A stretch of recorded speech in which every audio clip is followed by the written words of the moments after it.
जहाँ पसिना बग्छ त्यहाँ समृद्धिको फूल फुल्छ। आफ्नो माटोलाई माया गरेर कर्मको बाटो अघि बढ्नु नै सच्चा देशभक्ति हो। यो आँगनलाई सुन्दर, शान्त र उन्नत बनाउने जिम्मेवारी कसको? मेरो, तपाईको वा हामी सबैको हो।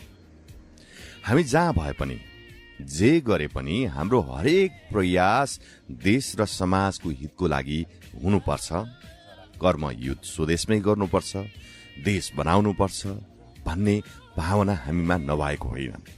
भर्खरै प्रस्तुत यो राष्ट्रिय भावले ओतप्रोत गीतले पनि वास्तवमा शब्दमा होइन कर्ममा विश्वास गर्नुस् भन्छ। भन्नु र सोच्नु फरक फरक कुरा हो। यो त सुरुवातको एउटा बिन्दु मात्रै हो। तर देश र समाज परिवर्तन गर्ने ताकत त केवल कर्ममै हुन्छ नि, होइन र भने?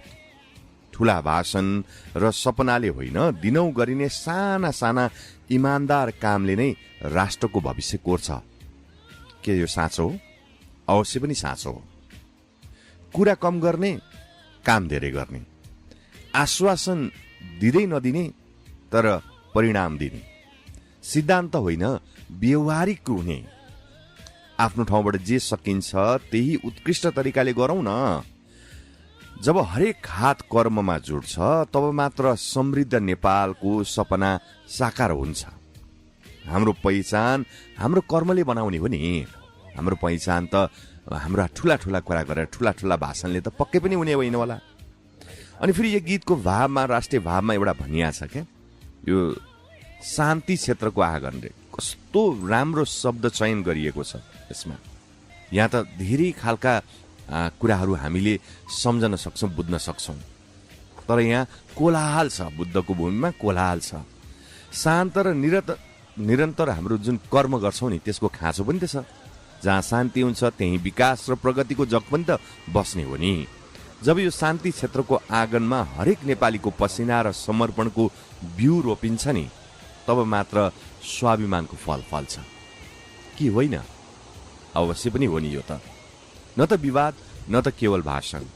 शान्त मन, दृढ संकल्प र इमान्दार हातहरूको जग बसाल्न सकियो भने साँच्चीकै शान्तिको बाटोमा कर्मको रेखा कोरिनेछ। अर्को यो गीत भाव, राष्ट्रिय भावले ओतप्रोत गीतमा अर्को एउटा पनि थियो कि विकासको फूल फुलाउनु छ भनेर भनेको छ नि। कसरी होला त विकासको फूल कसरी फुलाउने होला त? यहाँ हामीले देखेका छौं भाषण त असाध्यै धेरै गरिन्छ यो देशमा, तर भाषणको हावाले के पनि हुनेवाला छैन। सच्चा कर्मको सिंचाइले चाहिँ हुर्किन्छ। विभाजन त हामीभित्र कति छ कति, एकता र सहकारीले फक्रन्छ। केवल सपना होइन, बिहानदेखि साँझसम्मको मेहनतले नै मुस्कुराउने हो। त्यसैले त भन्छु म, आउनुहोस् आफ्नो आफ्नो ठाउँबाट कर्म गरौं, त्यो पनि आँगनलाई विकासको फूलले सजाउने गरी। अब अलिकति देशभक्तिको कुरा पनि गरिहालौं न। अब देशभक्ति भनेपछि हामी यति धेरै उत्साहित हुन्छौं। देश भनेपछि हामी यति धेरै कुराहरू हाम्रो मन मस्तिष्कमा आउँछ। तर हामीले गरेको कर्मले देश निर्माणको लागि पसिना बगिरहेको छ कि छैन त? माटोको रक्षा र सम्मानमा पहिलो प्राथमिकतामा हामीले राखेका छौं कि छैनौं त? अथवा शान्ति र समृद्धिका लागि हातहरू जोडिरहेका छौं कि छैनौं त? त्यसैले त भनिया छ नि, हाम्रो हरेक रगतको थोपा थोपामा देशप्रति निष्ठा हुन्छ। हरेक धड्कनले जहिले पनि देश समृद्ध होस्, शान्त होस्, जय जय नेपाल भनिरहन मन लाग्छ। अलिकति प्रसंग यो राष्ट्रिय भावको गीत सँगसँगै रहेर अगाडि बढ्यौं। कार्यक्रम शुभ दिन हो। यहाँहरू सबैलाई स्वागत अनि अभिवादन गर्न चाहन्छौं। आज शनिबारको श्रृंखला भन्ने बित्तिकै प्रिया थापा अनि शशि कुमार खड्का र अजय भाइ, आज चाहिँ अजय भाइको साथमा हामी करिब 10 बजेसम्म यहाँहरूको साथमा रहन्छौं।